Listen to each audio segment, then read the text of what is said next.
Hello friends, welcome to my channel. বন্ধুরা, আজকের ভিডিওতে আমরা স্ট্রং রুটস থেকে সমস্ত ইম্পর্টেন্ট গ্রামার করব যেগুলো ঘুরে ফিরে পরীক্ষাতে আসে, প্রিভিয়াস ইয়ারে বারবার এসছে, আবারও ভবিষ্যতে আসবে। তা চলো শুরু করি এক এক করে, খুব সোজাভাবে।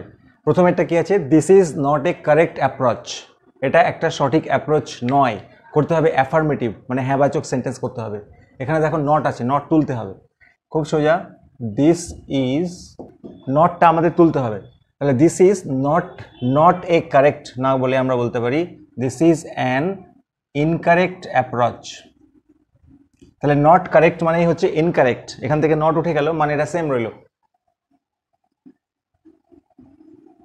তাহলে কি হলো? This is an incorrect approach. আর এখানে একটু খেয়াল করতে হবে অ্যান কেন হলো, এই যে ভাবেলা চাই আই।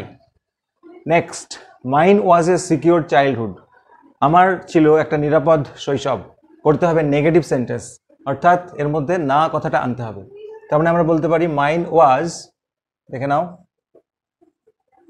মাইন ওয়াজ সিকিউরের উল্টো কি করতে পারি?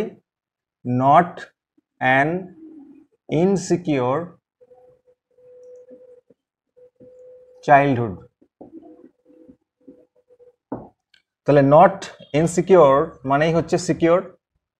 আমার শৈশবটা নিরাপদ ছিল, অর্থাৎ আমার শৈশবটা অনিরাপদ ছিল না, ইনসিকিউর ছিল না।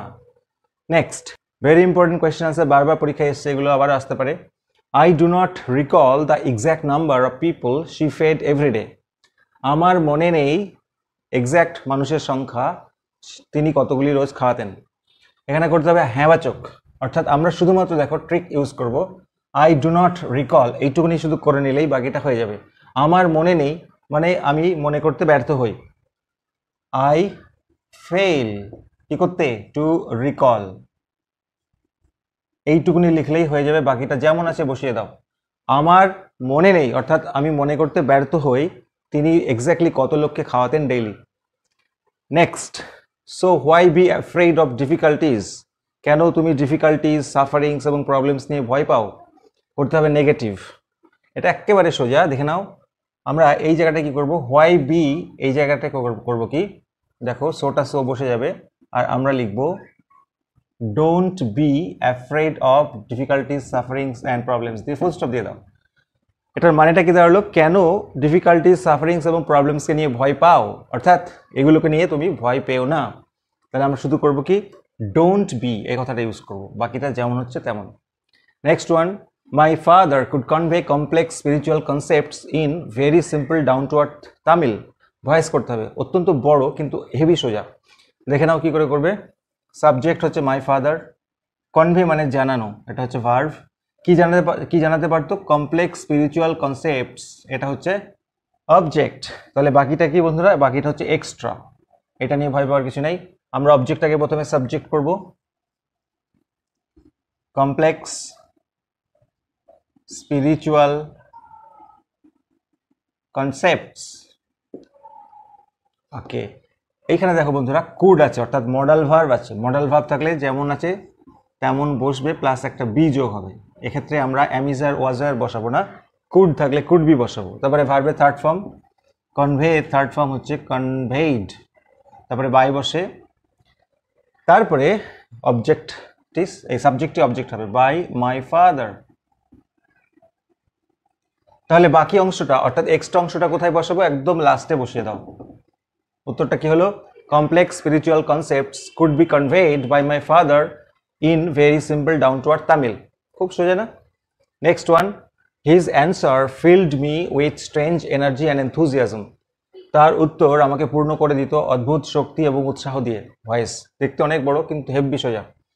দেখো, হিজ অ্যান্সার তার উত্তর, সাবজেক্ট, ফিল্ড ভার্ভ, কাকে পূর্ণ করে দিত? আমাকে, অবজেক্ট পেয়ে গেছি, আর আমাদের কোনো চিন্তা নেই। তাহলে আমরা অবজেক্টটাকে সাবজেক্ট করব, মি থাকলে আই হয়, পাস্ট টেন্সে আছে, তাহলে আই ওয়াজ, তারপরে ভার্বের থার্ড ফর্ম ফিল্ড। এবারে এই এক্সট্রা অংশটা আমরা এখানে বসিয়ে নেব, যেহেতু ফিল্ডের পরে উইথ বসে, তা উইথ থেকে তো করাই আছে। I was filled with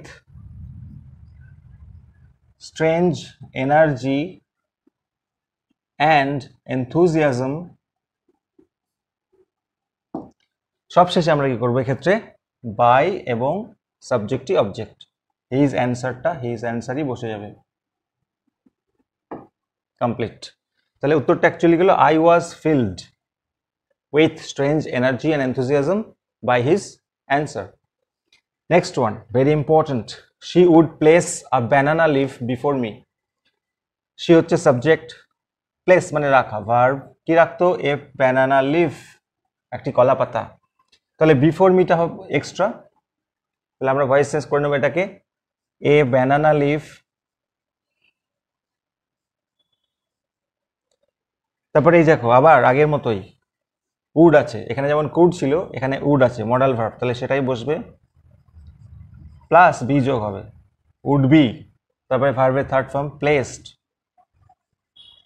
placed a banana leaf would be placed by, she থাকলে হার হয়, আর বিফোর মিটা এক্সট্রা ছিল আমরা লাস্টে বসিয়ে দেবো। এটাকে আমরা আগেও বসাতে পারতাম, বাই হারটাকে পরেও বসাতে পারতাম, কোনো সমস্যা নেই। Next, adversity always presents opportunities for introspection. এটাও খুব সোজা ভয়েস চেঞ্জ। অ্যাডভার্সিটি মানে প্রতিকূলতা, প্রেজেন্টস মানে হাজির করা, উপস্থাপন করা, ভার্ভ কি উপস্থাপন করতো, অপরচুনিটিস ফর ইন্ট্রোস্পেকশন, এটা অবজেক্ট, তাহলে অবজেক্টটি আবার আগের মতো সাবজেক্ট হবে অপরচুনিটিস ফর ইন্ট্রোস্পেকশন।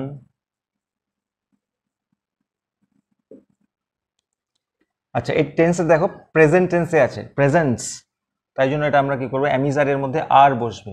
কেন আর, এখানে অপরচুনিটিস হচ্ছে subject, opportunities for introspection plural number আছে, তাহলে আর এর পরে আবার ভার্বের থার্ড ফর্ম প্রেজেন্টেড, তারপরে বাই এবং সবশেষে সাবজেক্টই অবজেক্ট অ্যাডভার্সিটি। তাহলে বন্ধুরা অলওয়েজটা কোথায় গেল, আমরা এক্ষেত্রে ভার্বের আগে বসিয়ে দেবো অলওয়েজ। উত্তরটা কি হলো, opportunities for introspection are always presented by adversity.